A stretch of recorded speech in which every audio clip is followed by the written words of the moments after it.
சிறகடிக்க ஆசை சீரியலோட upcoming episode என்னென்னு பார்க்கலாம். முத்துவும் மீனாவும் ரொம்ப சந்தோஷமாக விஜயாவோட வீட்டுக்கு கிளம்பி வராங்க. உடனே அண்ணாமலை, என்ன முத்து இன்னைக்கு ரொம்ப சந்தோஷமாக இருக்க அப்படின்னு கேட்கும்போது, இல்லைப்பா, மீனாவுக்கு நிறைய டெக்கரேஷன் ஆர்டர் கிடைக்குது. அது மட்டும் இல்லாமல் இன்னைக்கு ஒவ்வொரு டெக்கரேஷன் ஆர்டரையும் மீனா ரொம்ப நல்லபடியாக செஞ்சு முடிச்சிருக்கா. அதனால மீனாவுக்கு நிறைய வருமானம் வந்திருக்குப்பா. மீனா நல்லா சம்பாதிக்கிறாப்பா அப்படின்னு சொல்லும்போது, மீனாவுக்கு நிறைய திறமை இருக்குன்னு எனக்கு தெரியும். விஜயாவும் மனோஜும் உங்களை புரிஞ்சுக்கலனாலும் எனக்கு தான் உங்களை பற்றி ரொம்ப நல்லா தெரியுமே. மீனா, நீங்களும் ரவியும் ஸ்ருதியும் ஒரே கல்யாணத்துக்கு தானே போனீங்க. ரவியும் ஸ்ருதியும் வீட்டுக்கு வரலையான்னு கேட்கும்போது, அப்பா, நாங்கள் எப்போவோ அந்த டெக்கரேஷன் ஆர்டரை செஞ்சிட்டோம்ப்பா. அதே மாதிரி ஸ்ருதிக்கும் வேலை இருக்குன்னு அவங்க ரெஸ்டாரண்ட்டுக்கு கிளம்பிட்டாங்க. அதனால தான் ரவி நிறைய வேலை இருக்குன்னு கிளம்புனதால வீட்டுக்கு வரலன்னு நினைக்கிறேன். ஆனால் எங்களுக்கு வேலையெல்லாம் முடிஞ்சிருச்சு அப்படின்னு சொல்லும்போது, மாமா உங்களுக்கு காஃபி கொண்டு வரட்டுமான்னு மீனா கேட்குறாங்க. என்ன மீனா, இவ்வளோ நேரம் வேலை செஞ்சுட்டு இப்போ தான் வீட்டுக்கு வந்திருக்க. வந்த உடனே நீ தான் ரெஸ்ட் எடுக்கணும். அது மட்டும் இல்லாமல் உடனே எங்கள் எல்லாருக்கும் என்ன வேணும்னு கேட்டு சமைச்சு கொடுக்கறதுக்காக கிச்சனில் இருக்க வேலையெல்லாம் செய்ய ஆரம்பிச்சிட்டேன்னா அப்புறம் எப்போ தான் மீனா நீ ரெஸ்ட் எடுப்ப? முத்து, நீ முதல்ல மீனாவை வந்து ரெஸ்ட் எடுக்க சொல்லு அப்படின்னு சொல்லும்போது, நான் எவ்வளவோ பேசி பார்த்துட்டேன்ப்பா. மீனா என் பேச்சை கேட்கவே மாட்டேங்கிறா. எவ்வளோ வேலை செஞ்சாலும் வீட்டில் இருக்க வேலையை பொறுப்பாக பார்த்துக்கிட்டா தான் விஜயாத்தை தேவையில்லாமல் பேசி பிரச்சனை செய்ய மாட்டாங்க.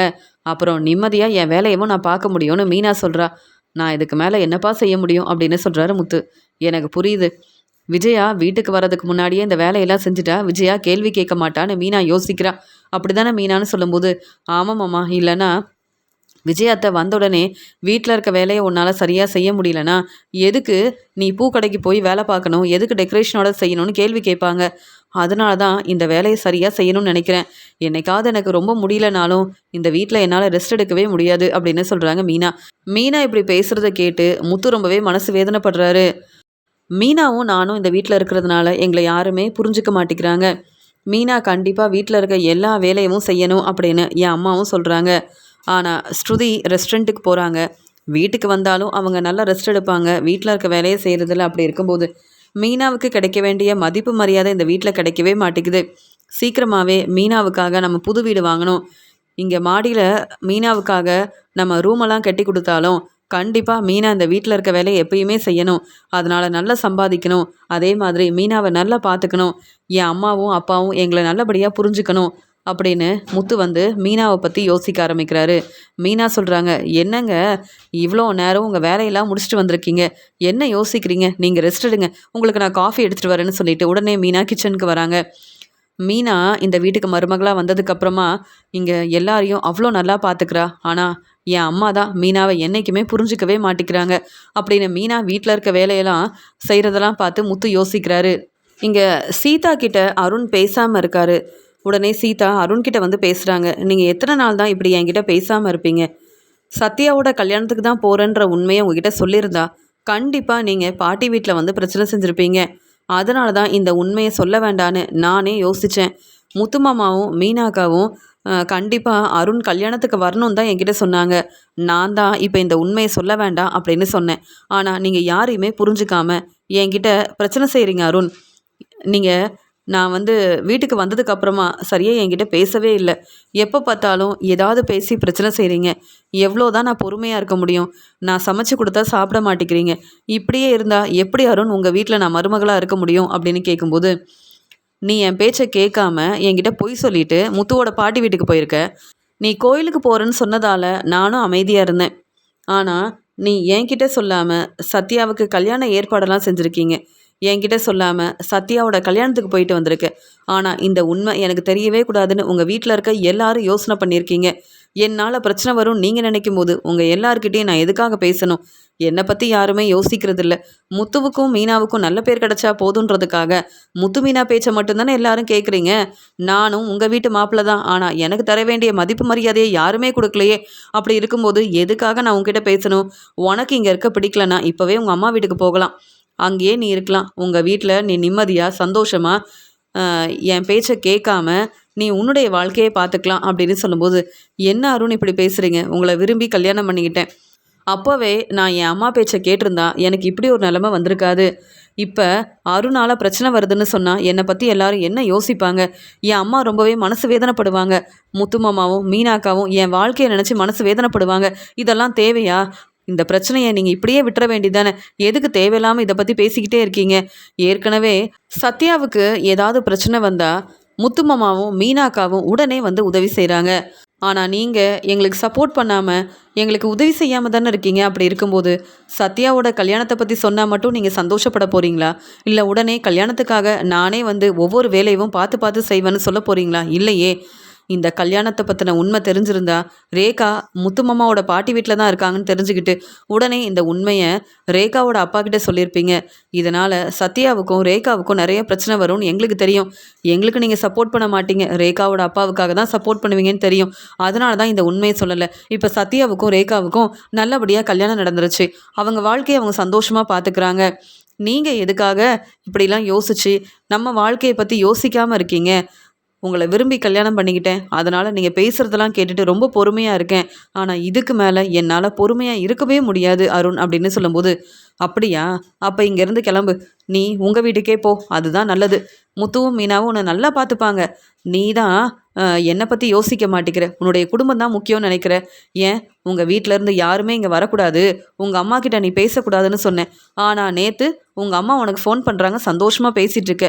வீட்டில் நடக்கிற எல்லா பிரச்சனையை பற்றியும் உங்கள் அம்மா கிட்ட சொல்கிற. அப்போ அவங்க எனக்கு தர வேண்டிய மதிப்பு மரியாதை எப்படி கொடுப்பாங்க? ஏற்கனவே என்னை யாரும் புரிஞ்சுக்க மாட்டேங்கிறாங்க, எனக்கு நல்ல பேர் கிடைக்கவே மாட்டேங்குதுன்னு நானே யோசிக்கிறேன். ஆனால் நீ என்னை பற்றி உங்கள் அம்மா கிட்ட சொல்லிட்டு இருக்க. இதெல்லாம் சரியா சீதா? எப்படி உங்கள் வீட்டுக்கு வர முடியும், உங்கள் வீட்டில் இருக்க எல்லாருக்கிட்டையும் என்னால் பேச முடியும் அப்படின்னு சொல்லும்போது, எங்கள் வீட்டில் இருக்க எல்லாரும் உங்களை புரிஞ்சுக்கிட்டு நீங்கள் எங்கள் வீட்டில் இருக்க எல்லாருக்கும் சப்போர்ட் பண்ணணும்னு நினைக்கிறாங்க. ஆனால் நீங்கள் அப்படிலாம் செய்ய மாட்டீங்க. நீங்கள் உங்கள் வேலையை பாருங்கள், நான் ஏன் வேலையை பார்க்குறேன் அப்படின்னு சொல்கிறாங்க சீதா. சீதா ரொம்பவே மனசு வேதனைப்படுறாங்க. அருண் இப்படிலாம் செய்கிறாரே, என்னைக்கு தான் அருண் என்னை புரிஞ்சுக்க போகிறாருன்னு தெரியல. எங்கள் அம்மா வீட்டுக்கு நான் போகணும்னா கண்டிப்பாக நான் போகலாம். ஆனால் அருண் முதல்ல என்னை புரிஞ்சுக்கணும், நம்ம வாழ்க்கையை பற்றி தெளிவாக யோசிக்கணும். என்கிட்ட அருண் எந்த பிரச்சனையும் செய்யவே கூடாது. அருணை விரும்பி கல்யாணம் பண்ணிக்கிட்டேன், அதனால் இந்த உண்மையை என் வீட்டில் உள்ளவங்ககிட்டையும் சொல்ல முடியாமல் நான் தான் கஷ்டப்படுறேன். என் அம்மா கிட்ட பேசக்கூடாது, மீனாக்காவும் முத்துமாமாவும் எங்கள் வீட்டுக்கு வரக்கூடாது, சத்யாவுக்கு கல்யாணம் ஆயிருக்கு, சத்யாவுக்கும் ரேகாவுக்கும் விருந்து ஏற்பாடெல்லாம் செய்யணும்னு நான் நினைக்கிறேன். ஆனால் எப்படி வந்து சத்யாவையும் ரேகாவையும் நம்ம வீட்டுக்கு வர வைக்கிறதுன்னு புரியலையே. அருண் வந்தால் பிரச்சனை செய்வாரே அப்படின்னு யோசிக்கிறாங்க. உடனே அருண் வீட்டுக்கு வந்த உடனே சீதா சொல்கிறாங்க, நீங்கள் இந்த பிரச்சனையெல்லாம் மறந்துடுங்க, பேசாமல் இங்கே வந்து சத்யாவுக்கும் ரேகாவுக்கும் விருந்து ஏற்பாடெல்லாம் கொடுக்கணும், அவங்கள நம்ம வீட்டுக்கு வர சொல்லட்டுமான்னு கேட்குறாங்க. உடனே அருண் ரொம்ப கோவமாக சீதாவை பலார்னு வெளுத்து வாங்குறாரு. சத்யாவோட கல்யாணத்துக்கு நான் வரக்கூடாதுன்னு நீங்கள் எல்லாரும் யோசிப்பீங்க, ஆனால் சத்யாவுக்கு விருந்து ஏற்பாடு கொடுக்கணுமா? இப்படிலாம் பேச அசிங்கமா இல்லை? வேணும்னா நீ உங்கள் வீட்டுக்கு போகலான்னு சொல்லிட்டேன்ல, அப்புறம் எதுக்கு சத்யா என் வீட்டுக்கு வரணும்? இது என்னுடைய வீடு. யார் வரணும் யார் வரக்கூடாதுன்னு நான் தான் யோசிக்கணும். உங்கள் வீட்டில் இருந்து யாருமே வரக்கூடாது. இதில் சத்யாவுக்கு விருந்து ஏற்பாடெல்லாம் கொடுக்கணுமா? சத்யாவுக்கும் ரேகாவுக்கும் கல்யாணமானதே எனக்கு பிடிக்கல. இங்கே சத்யா ரேகாவை கல்யாணம் பண்ணதால் ரேகாவோட அப்பா என்கிட்ட பேசுகிறதே இல்லை. நானும் இந்த உண்மையை சொல்லாமல் இருந்துட்டேன்னு ரேகாவோட அப்பா என் மேலே ரொம்ப கோபமாக இருக்காரு. இப்போ சத்யாவுக்கும் ரேகாவுக்கும் விருந்து ஏற்பாடெல்லாம் செய்யணும்னு சொல்கிறேன். இந்த உண்மை தெரிஞ்சால் ரேகாவோட அப்பா என்றைக்குமே என்னை புரிஞ்சிக்க மாட்டார். நீ எந்த விருந்து ஏற்பாடும் செய்ய வேண்டாம் அப்படின்னு சொல்லிடுறாங்க அருண். அருண் பேசுனதை கேட்டு சீதா ரொம்ப மனசு வேதனைப்படுறாங்க. நாளைக்கு எப்படியாவது அம்மா வீட்டுக்கு போகணும், சத்யாவுக்காக அங்கேயே எங்கள் வீட்டில் சமைச்சு கொடுக்கணும். ரேகாவும் நம்ம வீட்டில் இருக்கும்போது கொஞ்ச நேரம் அவங்கக்கிட்ட நிம்மதியாக சந்தோஷமாக பேசிட்டு வரணும். அருணை பற்றின உண்மையை எங்கள் வீட்டில் இருக்க எல்லார்கிட்டையும் சொல்லவும் முடியாமல் நான் தான் கஷ்டப்படுறேன். ஆனால் அருண் என்னை புரிஞ்சுக்காமல் பேசுகிறாரே அப்படின்னு ரொம்ப மனசு வேதனைப்படுறாங்க சீதா. அடுத்த நாள் சீதா இங்கே சத்யாவை பார்க்குறதுக்காக வீட்டுக்கு வராங்க. சத்யாவுக்காக ஸ்வீட்டெல்லாம் வாங்கிட்டு வராங்க. ரேகாவுக்காகவும் சத்யாவுக்காகவும் சாப்பாடெல்லாம் செஞ்சு கொடுக்கணும். அவங்க எப்பயுமே அவங்க வாழ்க்கையை சந்தோஷமாக பார்த்துக்கணுன்னு சீதா வீட்டுக்கு வராங்க. வந்த உடனே ரேகா சொல்கிறாங்க, என்ன சீதா வேலைக்கு போகலையா அப்படின்னு கேட்கும்போது, இல்லை உங்களுக்காக சமைச்சு கொடுக்கறதுக்காக தான் வந்திருக்கேன். உங்களுக்கு விருந்து ஏற்பாடெல்லாம் செய்யணும், எங்கள் வீட்டுக்கு தான் உங்களை வர சொல்லணும். ஆனால் என்ன செய்கிறது, என்னுடைய நிலைமை இப்படி இருக்குது, அதனால் நான் இங்கேயே சமைச்சு கொடுக்கலான்னு தான் அம்மா வீட்டுக்கு வந்திருக்கேன்னு சொல்லும்போது, எதுக்கு சீதா இவ்வளோ கஷ்டப்படணும்? நீங்கள் எதுக்காக விருந்து ஏற்பாடெல்லாம் செய்யணும்? எனக்கு சமைக்க தெரியாது, இருந்தாலும் நீங்கள் எங்களுக்காக கஷ்டப்பட்டு சமைக்க வேண்டான்னு சொல்கிறாங்க ரேகா. பரவாயில்ல ரேகா, நான் எப்படி சமைக்கிறேன்னு உங்களுக்கும் தெரியணும்ல. என்ன சத்யா சொல்கிற? கல்யாணத்துக்கு அப்புறமா தான் சமைக்க கற்றுக்கிட்டேன். என் மாமியார் தான் சமைக்க சொல்லி கொடுத்தாங்க. இப்போ எங்கள் வீட்டில் சரியாக சமைக்கவும் முடியல, நிம்மதியாக சாப்பிடவும் முடியாத நிலமையில இருக்கேன். இங்கே நீங்கள் எல்லாரும் இருக்கீங்க, சந்தோஷமாக உங்ககிட்ட பேசலாமேன்னு தான் வந்தேன் அப்படின்னு சொல்கிறாங்க சீதா. அருண் தன்னுடைய வேலைக்கு வந்த உடனே சரியாக தன்னுடைய வேலையை கவனிக்காம அமைதியாக இருக்கிறத இங்கே அருணோட ஃப்ரெண்டு கவனிக்கிறாரு. அருண், என்னாச்சு அருண்? வர வர உன்னுடைய வேலையை சரியாக நீ கவனமாக பார்க்குறதே இல்லை, இதனால் உனக்கு தான் பிரச்சனை வரும் அப்படின்னு சொல்லும்போது, அதெல்லாம் எந்த பிரச்சனையும் வராது. இத்தனை நாள் என் வேலையை சரியாக செய்கிறேன்னு நல்ல பேர் வாங்கியிருக்கேன், எந்த பிரச்சனையும் வராதுன்னு எனக்கு தெரியும். அப்படியே பிரச்சனை வந்தாலும் பிரச்சனையை எப்படி சமாளிக்கணும்னு எனக்கு தெரியும் அப்படின்னு சொல்கிறாரு அருண். இல்லை அருண், நேற்று நான் பார்த்தேன், உன்னுடைய வேலையை சரியாக செய்யாமல் நீ ரொம்ப நேரம் ஃபோனில் பேசிக்கிட்டே இருந்த. அது மட்டும் இல்லாமல் நீ வீட்டில் சீதா கிட்ட நிறைய பிரச்சனை செய்கிற, அதனால உன்னுடைய வேலையை கவனமாக பார்க்க முடியாமல் இருக்க. உன்னுடைய வேலையவும் நான் தான் பார்த்துட்ருக்கேன் அருண், இதெல்லாம் சரியில்லை அருண் அப்படின்னு சொல்லும்போது, என்ன செய்யணும்னு எனக்கு தெரியும், நீ என் ஃப்ரெண்டு, நீ பேசுகிற எல்லாத்தையும் என்னால் கேட்க முடியாது. ஆமாம், சீதாவால் நிறைய பிரச்சனை வருது, அதனால நான் ரொம்பவே குழப்பத்தில் இருக்கேன், அதனால தான் சரியாக வேலை செய்ய முடியலன்னு நீயாவது புரிஞ்சிக்க வேண்டாமா அப்படின்னு பேசிகிட்டு இருக்கும்போது இங்கே அருணோட ஃப்ரெண்டு வராரு. அருணோட ஃப்ரெண்டு வந்த உடனே, அருண், ஏற்கனவே இந்த வேலையை செய்ய சொன்னேன், நீ சரியாக செஞ்சிட்ட, அதனால் இந்த பணத்தை கொடுத்துட்டு போகலாமேன்னு வந்தேன்னு சொல்லும்போது, நான் சொன்ன மாதிரியே நீ பணத்தை எடுத்துகிட்டு வந்துட்ட, ரொம்ப சந்தோஷமாக இருக்குது அப்படின்னு அந்த பணத்தை அருண் வாங்குறாரு. உடனே அருண் வந்து, இதே மாதிரி எந்த உதவியாக இருந்தாலும் நீ என்கிட்ட கேட்கலாம் அப்படின்னு சொல்லும்போது, இதை பார்த்துட்டு இருந்த அருணோட ஃப்ரெண்டு வந்து, என்ன அருண், நீ வந்து உன்னுடைய வேலையை ரொம்ப நேர்மையாக உண்மையாக செய்கிறேன்னு நினச்சேன், ஆனால் இப்போ என்ன இந்த ஆள்கிட்ட பணம் வாங்கிட்டு இருக்க அப்படின்னு கேட்கும்போது, ஆமாம், அவருக்கு நான் சப்போர்ட் பண்ணேன், உதவி செஞ்சேன், அதனால் அவர் எனக்கு பணம் கொடுத்துட்டு போகிறாரு அப்படின்னு சொல்லும்போது, அருண், இதெல்லாம் சரியில்லை அருண், அப்புறம் இந்த உண்மையெல்லாம் தெரிஞ்சா மறுபடியும் இந்த வேலையில் நீ வந்து இருக்கவே முடியாது. இந்த வேலை கிடைக்கிறதுக்கு நீ எவ்வளோ கஷ்டப்பட்டிருக்க, அது மட்டும் இல்லாமல் பொறுப்பான வேலையில் இருக்க, இப்படிலாம் செய்யாத அருண் அப்படின்னு சொல்லும்போது, என்ன செய்யணும்னு எனக்கு தெரியும், உன் பேச்சை கேட்க வேண்டிய அவசியம் எனக்கு இல்லை. வீட்டில் எப்பயுமே எங்கள் அம்மா என் பேச்சை தான் கேட்பாங்க, ஆனால் சீதா தான் என்னை புரிஞ்சுக்காமல் பிரச்சனை செய்கிறா, அதனால் யாரும் என்கிட்ட பேச வேண்டாம், என்கிட்ட கேள்வி கேட்க வேண்டாம் அப்படின்னு சொல்லிடுறாரு. அருண் என்ன இப்படிலாம் செய்கிறான், என் பேச்சை கேட்காம, தன்னுடைய வேலையை பற்றி யோசிக்காமல், தன்னுடைய குடும்பத்தை பற்றி யோசிக்காமல் இப்படிலாம் செய்ய ஆரம்பிச்சிட்டானே அருண். அருண்கிட்ட எப்படியாவது பேசி புரிய வைக்கணும்னு நினச்சா அருண் என் பேச்சை கேட்கவே மாட்டேங்கிறான், என்ன செய்யன்னு தெரியலன்னு அருணோட ஃப்ரெண்டு வந்து யோசிக்கிறாரு. இதே மாதிரி அருண் எல்லாருக்கும் உதவி செய்கிறேன்னு சொல்லிட்டு அவங்களுக்காக உதவி செய்கிறாரு, அதுக்காக பணமும் வாங்குறாரு அருண். இதனால் நிறைய பேர் வந்து அருணை புரிஞ்சுக்கிட்டு அங்கே போலீஸ்கிட்ட அருணை பற்றி சொல்கிறாங்க. அருண் தன்னுடைய வேலையில் ரொம்ப பொறுப்பாக இருக்கான்னு நினச்சி அருணுக்கு நீங்கள் எல்லோரும் சப்போர்ட் பண்ணீங்க, ஆனால் இப்போ அருண் தன்னுடைய வேலையை சரியாக செய்கிறதே இல்லை, என் பேச்சை கேட்குறதும் இல்லை அப்படின்னு அருணோட ஃப்ரெண்டு மட்டும் இல்லாமல் அருணுக்கு தெரிஞ்ச எல்லாரும் அருணை பற்றி சொல்ல ஆரம்பிக்கிறாங்க. நீங்கள் சொல்கிறது எல்லாமே உண்மைதானான்னு கேட்கும்போது, எங்ககிட்ட ஆதாரம் இருக்குது, அந்த ஆள் வந்து பேசும்போது அருண் அந்த ஆள்கிட்ட பணம் வாங்கினாரு, ஆனால் அருண்கிட்ட இப்படிலாம் செய்யாதன்னு சொன்னால் கேட்கவே மாட்டேங்கிறாரு அப்படின்னு சொல்லும்போது, அப்படியா, நாங்கள் கண்டிப்பாக என்ன உண்மைன்னு புரிஞ்சுக்கிட்டு அருண்கிட்டையும் கேட்குறோம் அப்படின்னு சொல்லிட்டு இங்கே உண்மையை புரிஞ்சுக்கிறாங்க. அந்த சமயம் அருண் வீட்டுக்கு வந்த உடனே அவருக்கு கிடைச்ச பணத்தெல்லாம் வந்து எடுத்து வைக்கிறாரு. எவ்வளோ பணம் கிடச்சிருக்கு அப்படின்னு யோசிக்கிறாரு. நமக்கு நல்ல வருமானம் வருது, நல்லா சம்பாதிக்கிறேன், இருந்தாலும் இப்போ எனக்கு தெரிஞ்ச வேலையை செஞ்சு இன்னும் எனக்கு நிறைய வருமானம் வருது அப்படின்னு யோசிக்கும்போது, அங்கே வீட்டுக்கு வந்த சீதா சொல்கிறாங்க, ஆமாம், உங்களுக்கு எப்படி இவ்வளோ பணம் கிடச்சிதுன்னு கேட்குறாங்க. நீ எதுக்கு என்ன கேள்வி கேட்குற, எங்கே போயிட்டு வரேன்னு கேட்கும்போது, என் அம்மா வீட்டுக்கு தாங்க போயிட்டு வரேன்னு சொல்கிறாங்க. அப்போ என் பேச்சை கேட்காம உங்கள் அம்மா கிட்ட பேசிட்டு வந்திருக்க அப்படின்னு சொல்லும்போது, இல்லைங்க, சத்யாவுக்கு விருந்து ஏற்பாடெல்லாம் செஞ்சோம், அதனால தான் வீட்டுக்கு வர நேரம் ஆயிடுச்சு, உங்களுக்காகவும் சாப்பாடெல்லாம் எடுத்துகிட்டு வந்திருக்கேன்னு சொல்கிறாங்க. என்னது, நீ சமைச்ச சாப்பாடை சாப்பிடக்கூடாதுன்னு தான் நான் உங்ககிட்ட பேசாமல் இருக்கேன், உங்கள் வீட்டிலேருந்து சாப்பாடெல்லாம் கொண்டு வந்தால் நான் இதெல்லாம் பார்த்து மனசு மாறிடுவேனா, உன்னை புரிஞ்சுப்பேனா, நீ என்னை ஏமாத்திருக்க, பொய் சொல்லியிருக்க, அவ்வளவுதான், இதுக்கு மேலே உங்ககிட்ட பேச எதுவுமே இல்லை, அதனால் இந்த சாப்பாடெல்லாம் எனக்கு வேண்டாம் அப்படின்னு சொல்கிறாரு அருண். என்னை புரிஞ்சுக்கோங்க, நான் தான் உங்களுக்காக சமைச்சு கொண்டு வந்திருக்கேன், நீங்கள் என்னை புரிஞ்சுக்காமல் பேசினா எப்படின்னு சாப்பாடெல்லாம் எடுத்து வைக்கிறாங்க.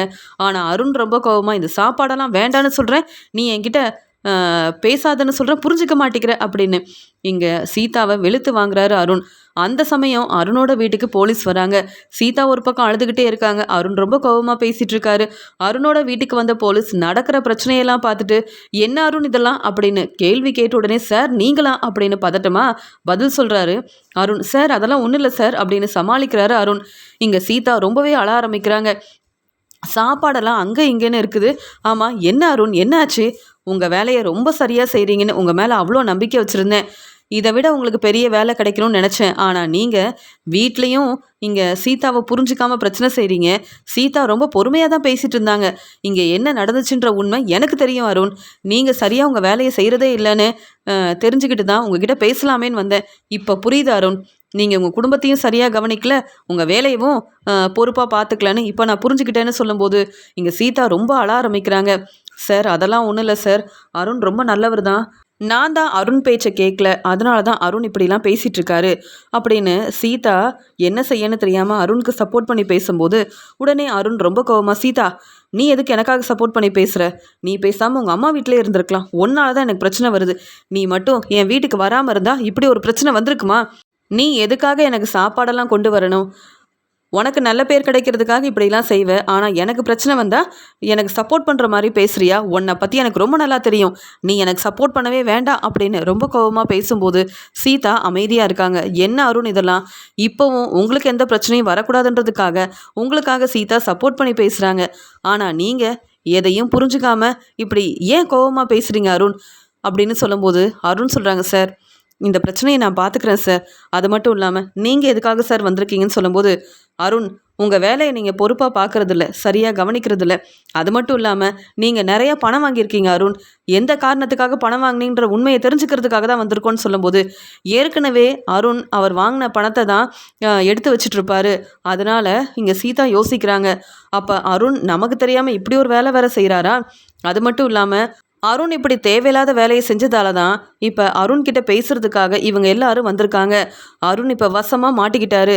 நான் கேள்வி கேட்டா என்னை கேள்வி கேட்காத சீதான்னு தேவையில்லாமல் பேசி பிரச்சனை செஞ்சார்ல. இப்போ அருண் கிட்ட பேசுறதுக்காக வீட்டுக்கு போலீஸ் வந்திருக்காங்க. அருண் பேசட்டும், என்ன தான் சொல்கிறாருன்னு பார்க்க தானே போகிறேன். என்கிட்ட அருண் உண்மையை சொல்லலைனாலும் இப்போ உண்மையை சொல்லி தானே ஆகணும் அப்படின்னு சீதா யோசிக்கும் போது, இல்லை சார் இது என்னுடைய பணம் தான் சார், சீதாவும் சம்பாதிக்கிறா, நாங்கள் எங்கள் பணத்தை சேர்த்து வைக்கிறோம் அப்படின்னு அருண் பொய் சொல்கிறாரு. போதும் அருண், பொய் சொல்லாதீங்க. எங்ககிட்ட ஆதாரம் இருக்குது, நீங்கள் எல்லாருக்கும் உதவி செய்கிறேன்னு. அவங்க சொல்கிற வேலையை செஞ்சுட்டு அவங்க கொடுக்குற பணத்தையும் வாங்குறீங்க. இதெல்லாம் சரியா அருண்? நீங்கள் இப்படி செய்கிறது சரியில்லைன்னு எங்களுக்கு தெரியும். இதை நீங்கள் புரிஞ்சிக்க மாட்டிங்களா? என்ன அருண் இதெல்லாம்? நீங்கள் ஏற்கனவே நல்லா சம்பாதிக்கிறீங்க, உங்களுக்கு நல்ல சம்பளமும் கிடைக்குது. ஆனால் இப்படி ஒரு வேலை செய்ய அசிங்கமாக இல்லை அப்படின்னு கேள்வி கேட்கும்போது, சார் அப்படிலாம் எதுவுமே இல்லை சார் அப்படின்னு சொல்லும்போது, உங்ககிட்ட பணம் கொடுத்த அந்த ஆள் வந்து ரொம்ப தெளிவாக உண்மையை சொல்லிட்டாரு. இப்படி தேவையில்லாத வேலையை செஞ்சுட்டு நீங்கள் ஒன்றுமே தெரியாத மாதிரி பேசுகிறீங்களே அருண் அப்படின்னு அருண் கிட்ட இருந்த பணத்தை வாங்குறாங்க. உடனே சீதா சொல்கிறாங்க, சார் ஏற்கனவே நானும் இப்படி தான் அருண் கிட்ட கேள்வி கேட்டேன். நீ என்கிட்ட கேள்வி கேட்காத அப்படின்னு என்கிட்ட பிரச்சனை செஞ்சார். அருண் எதுக்காக இந்த பணத்தை வீட்டுக்கு எடுத்துகிட்டு வந்தாருன்னு எனக்கு தெரியாது. எப்படி அருணுக்கு இந்த பணம் கிடச்சிதுன்னு எனக்கு தெரியாது சார். இந்த உண்மையை தெரிஞ்சுக்கணும்னு நினச்சி அருண்கிட்ட கேள்வி கேட்டால் உடனே அருண் தேவையில்லாமல் பேசி பிரச்சனை செய்கிறாரு. எங்கள் வீட்டில் இருக்க எல்லாரையும் ரொம்பவே ஏளனமாக பேசுகிறாரு. என் தம்பி சத்யாவோட கல்யாணத்துக்கு போயிட்டு வந்தேன், ஆனால் எதுக்கு சத்யாவோட கல்யாணத்துக்கு போனேன்னு கேள்வி கேட்டு பிரச்சனை செய்கிறாரு. இப்போ கூட என்னை பலார்னு வெளுத்து வாங்கிட்டாரு சார் அப்படின்னு சொல்லும்போது, அதான் நாங்கள் பார்த்துட்டு இருந்தோமே, அருண் வந்து இனி உங்கள் பேச்சை கேட்கலன்னா நீங்கள் வந்து உடனே உதவி கேட்க வேண்டியதானே அப்படின்னு சொல்லும்போது, அருண் நீங்கள் தேவையில்லாத வேலையை செஞ்சுருக்கீங்க, அது மட்டும் இல்லாமல் இப்படி செஞ்சுருக்கவே கூடாது அருண் அப்படின்னு அந்த பணத்தை வாங்கிட்டு அருண் அங்கேருந்து கூப்பிட்டு போகிறாங்க. உடனே அருண், சீதா என்னை மன்னிச்சிரு, நீ தான் எனக்கு உதவி செய்யணும் சீதா, எப்படியாவது என்னை நீ தான் சீதா எனக்காக சப்போர்ட் பண்ணி பேசணும்னு சொல்லும்போது, அருண் இவ்வளோ நேரம் நானும் என் குடும்பத்துக்காக உங்ககிட்ட இப்படி தான் பேசிகிட்டு இருந்தேன், ஆனால் நீங்கள் என்ன புரிஞ்சுக்கல. இப்போ அதே நிலமையில தான் நீங்கள் இருக்கீங்க. இப்போ என்கிட்ட உதவி கேட்குறீங்க. உதவி செய்ய முடியாத நிலமையில நான் இருக்கேன். என்ன செய்ய முடியும் அருண் அப்படின்னு சொல்லும்போது, நீங்கள் உங்கள் வேலையை பொறுப்பாக பார்க்குறீங்கன்னு சந்தோஷமாக இருந்தேன்.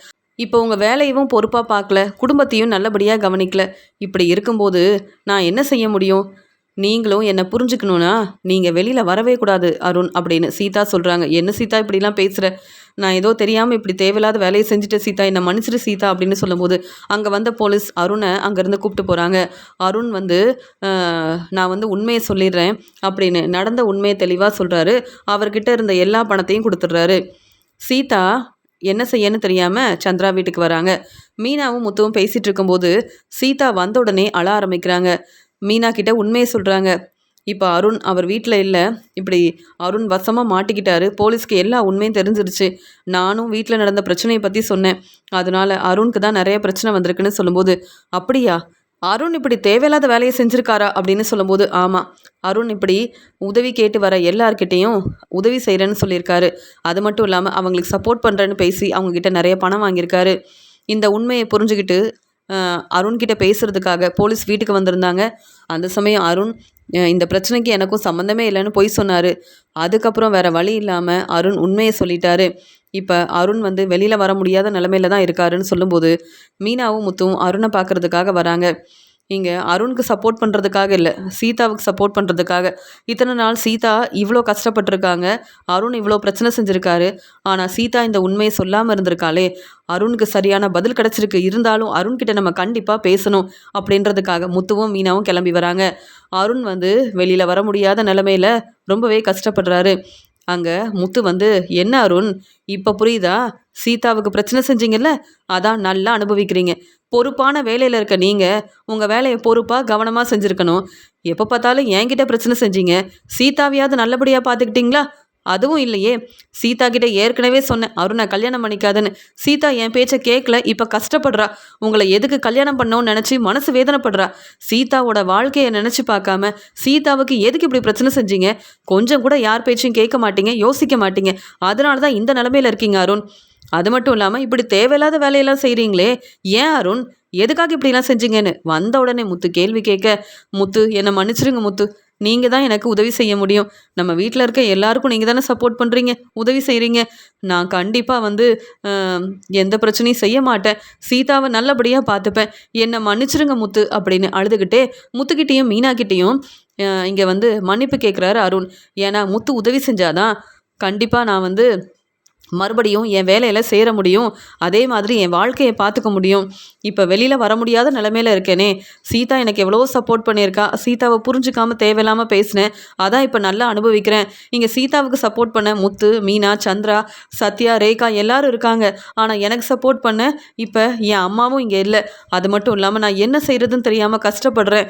நான் கொஞ்சம் பொறுப்பாக இருந்திருக்கணும், எனக்கு கிடைச்ச வேலையை நான் நேர்மையாக உண்மையாக செஞ்சுருக்கணும். ஆனால் அப்படி செய்யாமல் நான் தேவையில்லாத வேலையை செஞ்சிட்டேனே அப்படின்னு வேற வழி இல்லாமல் முத்துக்கிட்ட மன்னிப்பு கேட்குறாரு அருண். இனி கண்டிப்பாக சீதாவை நல்லா பார்த்துப்பேன். அது மட்டும் இல்லாமல் ஏதோ ஒரு கோவத்தில் இப்படிலாம் நான் தேவையில்லாமல் சீதாவுக்கு பிரச்சனை செஞ்சுட்டேன் அப்படின்னு சொல்லும்போது, அருண், என்ன உங்களுக்கு பிடிக்காது, அதனால் நான் என்ன செஞ்சாலும் நீங்கள் ஏதாவது ஒரு பிரச்சனை செய்வீங்கன்னு தெரியும். அதனால தான் சத்யாவோட கல்யாணத்துக்கு நீங்கள் வந்தால் கண்டிப்பாக பிரச்சனை செய்வீங்க. நான் நல்ல பேர் வாங்குறதுக்காக இந்த கல்யாணத்தை நடத்தி வைக்கணும்னு நினைக்கல. உண்மையாகவே சத்யாவும் ரேகாவும் விரும்புகிறாங்கன்னு தெரிஞ்சுக்கிட்டு தான் இந்த கல்யாண ஏற்பாடு செஞ்சேன். நீங்களும் எங்களுக்கு சப்போர்ட் பண்ணியிருந்தீங்கன்னா கண்டிப்பாக இந்த கல்யாணத்துக்கு வந்திருக்கலாம். ஆனால் நீங்கள் எனக்கு சப்போர்ட் பண்ணவும் இல்லை, ஆனால் சிந்தாமணிக்கும் ரேகாவோட அப்பாவுக்கும் உதவி செய்யணும்னு நினச்சிங்க. அதனால் நீங்கள் கல்யாணத்துக்கு வர வேண்டான்னு நாங்கள் தான் யோசித்தோம். சீதாவை புரிஞ்சுக்காமல் இப்படிலாம் பிரச்சனை செஞ்சுருக்கீங்க, இப்போ வசமாக மாட்டிக்கிட்டீங்க. இப்போ நான் எப்படி உங்களுக்கு உதவி செய்ய முடியும்? எப்போ பார்த்தாலும் முத்து சாதாரண கார் டிரைவர் தான், ஆனால் நான் நிறைய படிச்சிருக்கேன், பொறுப்பான வேலையில் இருக்கேன்னு என்னெல்லாம் பேசுவீங்க. இப்போ என்கிட்ட உதவி கேட்குற நிலமையில இருக்கீங்க அருண். இதெல்லாம் உங்களுக்கு தேவையா? நான் சாதாரண கார் டிரைவராக இருந்தாலும் என் வேலையை ரொம்ப நேர்மையாக உண்மையாக செய்வேன். உங்களை மாதிரி நான் ஏமாற்ற மாட்டேன், பொய் சொல்ல மாட்டேன். இப்படி சீதாவுக்கு பிரச்சனை செய்கிறீங்கல்ல, இப்படிலாம் நான் செய்ய மாட்டேன். மீனாவை அவ்வளோ நல்லா பார்த்துக்கணுன்னு மீனாவுக்கு சப்போர்ட் பண்ணுறேன். இனியாவது எங்களை புரிஞ்சுக்கிட்டு பொறுப்பாக உங்கள் வேலையை பாருங்கள். அது மட்டும் இல்லாமல் நீங்கள் மறுபடியும் திரும்பி வரும்போது சீதாவை புரிஞ்சுக்கிட்டு உங்கள் வாழ்க்கையை சந்தோஷமாக பார்த்துக்கணும். இல்லைனா என்றைக்குமே சீதா உங்கள் வீட்டு பக்கமே வரமாட்டாங்க அப்படின்னு சொல்லும்போது, முத்து, நீங்கள் தான் முத்து உதவி செய்யணும். நான் மனசு மாறிட்டேன் முத்து, சீதாவை புரிஞ்சுப்பேன் முத்து. உங்களை புரிஞ்சிக்காமல் நான் செஞ்ச பிரச்சனையால் தான் இப்போ நல்லா அனுபவிக்கிறேன் முத்து. உங்கள் மேலே உள்ள கோவத்தில் நான் சீதாவுக்கு நிறையா பிரச்சனை செஞ்சுருக்கேன், சீதா கிட்ட பேசாமல் இருந்திருக்கேன். ஆனால் இப்போ உண்மையை புரிஞ்சுக்கிட்டேன், சீதாவுக்கு பிரச்சனை செஞ்சேன், அதனால் இப்போ நானே வசமாக மாட்டிக்கிட்டேன் முத்து. நீங்கள் எல்லாரும் எனக்கு சப்போர்ட் பண்ணணும், உதவி செய்யணும் முத்து. மீனா, நீங்களும் முத்துவும் உதவி செஞ்சாதான் நான் நல்லபடியாக வீட்டுக்கு திரும்பி வர முடியும். என் வாழ்க்கையவும் நான் சந்தோஷமாக பார்த்துக்க முடியும். நான் செஞ்ச பிரச்சனையால் மறுபடியும் இந்த வேலையை எனக்கு கிடைக்காது. இந்த வேலையில் என்னால் சேரவும் முடியாது. நான் என்ன செய்ய போகிறேனே தெரியல முத்து. என்னை மன்னிச்சிடுங்க முத்து. என்னை மன்னிச்சிடுங்க மீனா அப்படின்னு உண்மையை புரிஞ்சுக்கிட்டு மீனா கிட்டேயும் முத்துக்கிட்டேயும் மன்னிப்பு கேட்குறாரு அருண். மீனா சொல்கிறாங்க, நீங்கள் சீதாவை நல்லபடியாக பார்த்துக்கணுன்னு நினச்சேன். அதனால தான் உங்களுக்கும் சீதாவுக்கும் கல்யாண ஏற்பாடெல்லாம் செஞ்சேன். என் வீட்டுக்காரர் முத்துக்கிட்ட கூட சொல்லாமல் இந்த கல்யாண ஏற்பாடை செஞ்சேன். ஆனால் நீங்கள் சீதாவை புரிஞ்சுக்காம எவ்வளோ தேவையில்லாமல் பேசி பிரச்சனை செஞ்சுருக்கீங்க. அதனால தான் அருண் இந்த நிலமையில இருக்கீங்க. இப்போ எங்ககிட்ட மன்னிப்பு கேட்டு எந்த பிரயோஜனமும் இல்லை. நீங்கள் செஞ்ச பிரச்சனையால் இப்போ வசமாக மாட்டிக்கிட்டீங்க. நீங்கள் கண்டிப்பாக திரும்பி வந்து சீதாவை புரிஞ்சுக்கிட்டீங்கன்னா எனக்கு அதுவே போதும். ஆனால் இப்போ உங்களுக்கு எங்களால் உதவி செய்ய முடியாத அருண், நாங்கள் கிளம்புறோம் அப்படின்னு முத்துவும் மீனாவும் பேசிட்டு உடனே அங்கேருந்து கிளம்புறாங்க. முத்துவும் மீனாவும் சப்போர்ட் பண்ணுவாங்கன்னு நினச்சேன். நான் செஞ்ச பிரச்சனையால் முத்துவும் மீனாவும் என்னை புரிஞ்சுக்காம இப்படி பேசிட்டு கிளம்பிட்டாங்களே அப்படின்னு மனசு வேதனைப்படுறாரு அருண். எப்படியோ முத்து மீனாவை நான் புரிஞ்சுக்கிட்டேன், முத்துக்கிட்ட மன்னிப்பு கேட்டுட்டேன். எனக்கு இதுவே போதும். நான் செஞ்ச பிரச்சனையால் தான் இப்போ நல்லா அனுபவிக்கிறேன் அப்படின்னு இனியாவது சீதாவை நான் நல்லபடியாக பார்த்துக்கணும் அப்படின்னு சீதாவை நினச்சி மனசு வேதனைப்படுறாரு அருண். சீதா யோசிக்கிறாங்க, அருண் மறுபடியும் எங்கள் வீட்டுக்கு வந்தாலும் என்கிட்ட பேசினாலும் நான் அருணை ஏற்றுக்க போகிறதே இல்லை அப்படின்னு அருண் மேலே ரொம்பவே கோபமாக இருக்காங்க சீதா.